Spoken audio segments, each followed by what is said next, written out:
Welcome, my friends. I'm so grateful you chose to spend these minutes with me on Storyline English. Think back to a time when you sat quietly, thinking carefully, trying to make the right move. Maybe it was in life. Maybe it was in a game. Today, our story is about a game. A very old game. A game that traveled across deserts, rivers, and mountains for over 1,500 years. A game that kings loved, soldiers played, and thinkers studied for many centuries. Today, we listen together to the story of chess. And as you listen, you will learn something wonderful, not just about history, but about how ideas travel, how people share, and how a simple game can change the world. So take a slow breath, make yourself comfortable, and let this story begin. Our story begins in northern India, a very long time ago. It was around the year 500 CE. CE means Common Era. It is another way to say the years we use today. At this time, India was a land of great kings and beautiful cities. It was a land of color, music, and deep thinking. People in India loved to talk about ideas. They loved to study the world. They wanted to understand how things worked, how armies moved, and how wars were won or lost. And so, one day, someone had a very special idea. What if a person could practice the art of war not on a real battlefield, but on a small, square board? What if two people could sit down together and think like generals, moving small pieces like soldiers? This idea became a game. The game had a name in Sanskrit, the old language of India. The name was Chaturanga. Chaturanga means 4 parts of an army. These 4 parts were the foot soldier, the horse, the elephant, and the chariot. Each piece moved in a different way. Each piece had its own strength. The game was not simple. It asked players to think before every move. It asked them to be patient and careful. People loved it. Chaturanga was not just a game. It was a journey of the mind. And the journey of this game, from one land to another, was only just beginning. But how did it travel? That is the quiet mystery we will discover together. After Chaturanga was born in India, it did not stay in one place.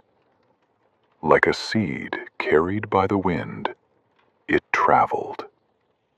Our story now moves west, across the mountains and into the great land of Persia, which we call Iran today. It was around the year 600 CE. Persia was a powerful empire. Its kings were strong, and its cities were rich. The Persian people loved learning. They loved stories, poetry, and art. When they first saw Chaturanga, they were very interested. The game came to Persia through traders and travelers. These were people who moved between India and Persia, carrying goods, ideas, and stories along the old road we now call the Silk Road. The Persians looked at this Indian game, and they felt something deep inside. They understood it. They respected it. And slowly, they made it their own. In Persia, the game got a new name. It was called Chaturanga, and later, Shatranj. The rules changed a little. The pieces changed a little. But the heart of the game was the same. 2 players, 1 board, 2 armies. And the most important piece on the board was the king. In Persian, the king was called the Shah. And when the king was in danger, a player would say, Shah. This small word, Shah, is the beginning of the word we use today, chess. Is that not a wonderful discovery? The name of a game that millions of people play today came from an ancient Persian word for a king. And the story of this king's game was still moving forward, into new lands and into new hearts. Our story now moves forward in time and further west. It is the 7th century CE. Great changes are happening in the world. A new and powerful civilization is growing across the Middle East and North Africa. This is the world of the Arab people and the new religion of Islam. Arab armies were strong, and Arab cities grew quickly. These cities were not only places of trade, they were places of knowledge. Arab scholars loved science, mathematics, medicine, and art. They translated books from Greek, from Persian, and from Indian writers. They kept knowledge alive during a time when much of the world forgot it. When Arab soldiers and traders discovered Shatranj, the Persian form of chess, they did not ignore it. They studied it. They loved it deeply. Arab thinkers wrote long books about chess strategy. They gave the pieces new names and new meanings.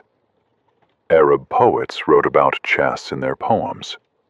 Caliphs, the great rulers of the Arab world, played chess in their palaces. Chess was not just entertainment. It was a sign of intelligence. A wise person played chess well. And so the game grew in the Arab world, becoming more refined, more studied, more beloved. And then, this game began to move again. It traveled along the northern coast of Africa. It crossed the sea to Spain. It entered Europe for the very first time. And Europe was about to discover something it had never seen before. Let us now travel to Europe. The year is around 1000 CE. The continent of Europe is slowly growing. Cities are becoming larger. Trade between countries is growing. People are curious about new things. And around this time, chess arrived. It came through Spain, from the Arab world in the south. It came through Sicily, the beautiful island at the bottom of Italy. Slowly, quietly, like a river finding its way, chess entered the courts of European kings and the homes of European nobles. European people looked at chess and they were fascinated. But they changed it. This is a very important moment in our story. Europeans saw the chess piece called the vizier, the king's most powerful helper in the Arab game. But they had a different idea. In Europe, the most powerful person beside a king was often a queen. And so, the vizier became the queen. And in Europe, the queen became the most powerful piece on the board. This was a new discovery, a new idea. The game was now different. The queen could move in all directions, fast and free. This made the game faster and more exciting. And so European chess, the chess we know today, was born around the year 1500 CE. The rules became the rules we use now. The board was the same 8 by 8 square. The pieces had their names: king, queen, bishop, knight, rook, and pawn. And from this point, chess spread to every country in Europe. Rich and poor people played it. Scholars and farmers played it. Chess was no longer only for kings. It was for everyone. But this journey was far from over. As the centuries passed, chess continued to grow. By the 1800s, chess was not just a hobby. It was becoming a serious activity, with serious competitions. Players from different countries traveled to meet each other and to show their skill. People wanted to know, who is the best chess player in the world? In 1886, a very important moment came. The first official World Chess Championship was held. Two great players sat across from each other and played a long series of games. The winner of this championship was called the World Chess Champion. This title meant something very special. It meant that this person had the greatest mind in chess in the entire world. Many great champions followed. There were players from Russia, from Cuba, from Germany, from America. Each one had a different style, a different way of thinking and playing. Chess became more than a game. It became an art. And it also became a science. Players studied chess theory, which means the best ways to open a game, to build a strong position, and to find the winning move. Books were written. Schools were opened. Children learned chess at a young age. And then, something truly remarkable happened. Something that no one in ancient India could ever have imagined when they first sat down and moved the first small piece on the first simple board, thousands of years ago. In the second half of the 1900s, something new and powerful was born: the computer. A computer is a machine that can think very fast. It can look at thousands of possibilities, in a single second. Scientists began to wonder, can a computer learn to play chess? This was a fascinating question. Chess requires deep thinking. It requires planning many moves ahead. It requires something that feels like intelligence. And so, scientists built computer programs designed to play chess.